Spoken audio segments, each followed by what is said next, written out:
Now we're going to talk about risk assessment. Even when we do this activity, it's important to realize that we're not going to be able to deal with all the risks. It's impossible. So the purpose of this exercise is not to make you feel overwhelmed. The purpose is to identify key risk factors and also to decide how to deal with that. It's better to do the exercise, to do the assessment and to decide on how to do it than not doing it. It's not going to be something that's cast in stone. You will have to do this on a regular basis. So whatever risks you identify at this particular moment may change in a year's time. Normally you do a risk assessment every year, but it's not limited to just an annual event.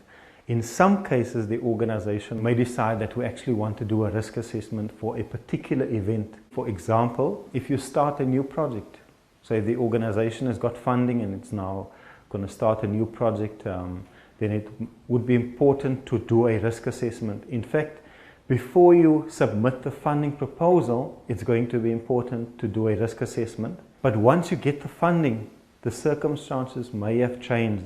So at that particular point, the organization can decide, once the funding has been approved and as it is about to commence its new project, it may decide to do a risk assessment.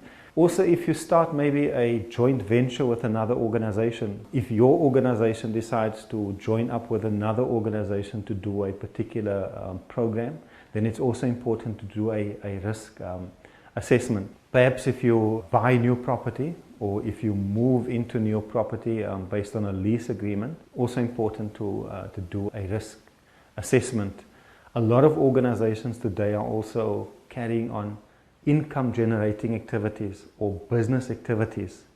Now, before you do that, it's also advisable to do a risk assessment. Who should be involved? It should be the board members, the staff members and the volunteers. And in some cases, you might even involve somebody outside of the organization that knows about the organization, that has got a good understanding of the organization, for them to also give some input and some insights in terms of what they consider the risk factors are for the organization. How long should it be? Well, it depends on the organization. But as a starting point, you may decide, well, we're going to allocate, say, 1 hour or 2 hours to the risk assessment. To complete the steps of the risk assessment. I can almost guarantee you that it will be a satisfying experience. It will be illuminating.